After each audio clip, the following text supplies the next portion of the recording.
സ്ത്രീധന പീഡനത്തെ തുടർന്ന് കൊല്ലം പോരുവഴിയിലെ ഭർതൃവീട്ടിൽ വിസ്മയ ജീവനൊടുക്കിയ കേസിൽ പ്രതി കിരൺകുമാറിന് ജാമ്യം. സുപ്രീം കോടതിയാണ് പ്രതിക്ക് ജാമ്യം അനുവദിച്ചത്.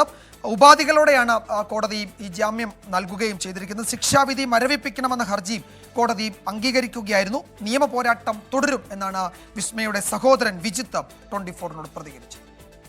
ഇപ്പോൾ സുപ്രീം കോടതി തീരുമാനം വളരെ വേദനിപ്പിക്കുന്നതാണ്. കാരണം ഒരുപാട് പേര് ഈ ഒരു കേസിന് ശേഷം ഒരുപാട് സമൂഹത്തിൽ മാറ്റങ്ങളും ഉണ്ടായ ഒരു കേസാണ്. അതിന്റെ ഒരു പ്രതിഫലനമാണ് നമ്മുടെ ബഹുമാനപ്പെട്ട ഹൈക്കോടതി ശിക്ഷ ശരിവെച്ചത്. ആരുടെ മേലിലും ഈ ഒരു കുറ്റം ചുമത്തി അല്ലെങ്കിൽ നമുക്ക് അങ്ങനെ ചെയ്താൽ ആർക്കും ഈ വളരെ ഈസി ആയിട്ട് വെളി വരാന്നുള്ള ഏറ്റവും വലിയ ഉദാഹരണമല്ലേ ഇപ്പൊ ഈ പറഞ്ഞ സുപ്രീം കോടതി വിധി കൊണ്ട് സ്ഥാപിക്കുന്നത്.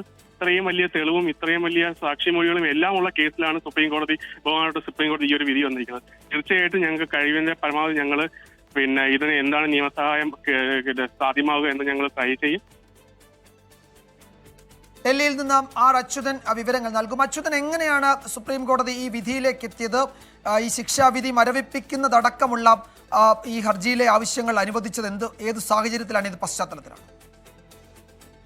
വിജയകുമാർ, ഈ ഹൈക്കോടതിയിൽ നിലവിൽ കിരൺകുമാർ നൽകിയ അപ്പീലിൽ അതിലൊരു തീർപ്പാകാത്ത അത് നീണ്ടുപോകുന്ന സാഹചര്യത്തിലായിരുന്നു കിരൺകുമാർ സുപ്രീം കോടതിയെ സമീപിച്ചത്. ആ ഹർജിയിൽ ചൂണ്ടിക്കാട്ടിയിരുന്ന ആവശ്യങ്ങൾ ഈ നിലവിലെ ശിക്ഷാവിധി മരവിപ്പിക്കണം, ഒപ്പം കേസിൽ തനിക്ക് ജാമ്യം നൽകണം, ഈ ആത്മഹത്യയുമായി തനിക്ക് ബന്ധമില്ല എന്ന തരത്തിൽ സ്ഥാപിച്ചുകൊണ്ടായിരുന്നു ഹർജി നൽകിയത്. ഇന്ന് ഈ ഹർജിയിലാണ് സുപ്രീം കോടതി നിലവിൽ ആ ശിക്ഷാവിധി മരവിപ്പിക്കണമെന്ന ആവശ്യം അംഗീകരിച്ചുകൊണ്ട് കിരൺകുമാറിന് ജാമ്യം അനുവദിച്ചിരിക്കുന്നത്.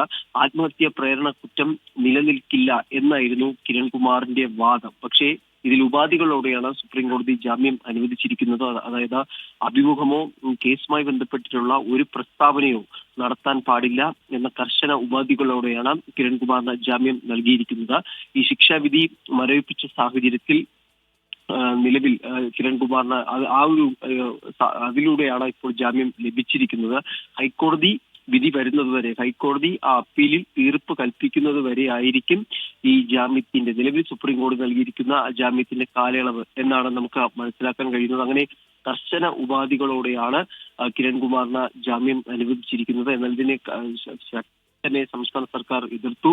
കൃത്യമായ തെളിവുകൾ ഈ കേസിൽ ഉണ്ടെന്നും കൂടുതൽ മറുപടി നൽകാൻ സമയം തേടുകയുണ്ടായി. എന്നാലും അതൊന്നും പരിഗണിക്കാതെയാണ് ഇപ്പോൾ സുപ്രീം കോടതി കിരൺകുമാറിന്റെ ആവശ്യം അംഗീകരിച്ചുകൊണ്ട് ജാമ്യം നൽകിയിരിക്കുന്നത്. വിജയകുമാർ, യെസ്, ഏതായാലും നിയമ പോരാട്ടം തുടരുമെന്നാണ് വിസ്മയുടെ കുടുംബം, സഹോദരനടക്കം ഇപ്പോൾ വ്യക്തമാക്കുന്നത്. അതിൽ ഏതൊക്കെ നിയമ വഴികളിലൂടെ ഇതിൻ്റെ അടുത്ത ഘട്ടത്തിൽ ആ കുടുംബത്തിന് മുന്നോട്ട് പോകാൻ കഴിയുമെന്നതിലൊക്കെ അവർ നിയമോപദേശം തേടുന്നുണ്ട് എന്നാണ് ഞങ്ങളുടെ ബ്യൂറോ റിപ്പോർട്ട് ചെയ്യുന്നത്. ആർ അച്യുതനാണ് വിശദാംശങ്ങൾ നൽകിയത് ഡൽഹിയിൽ നിന്നും.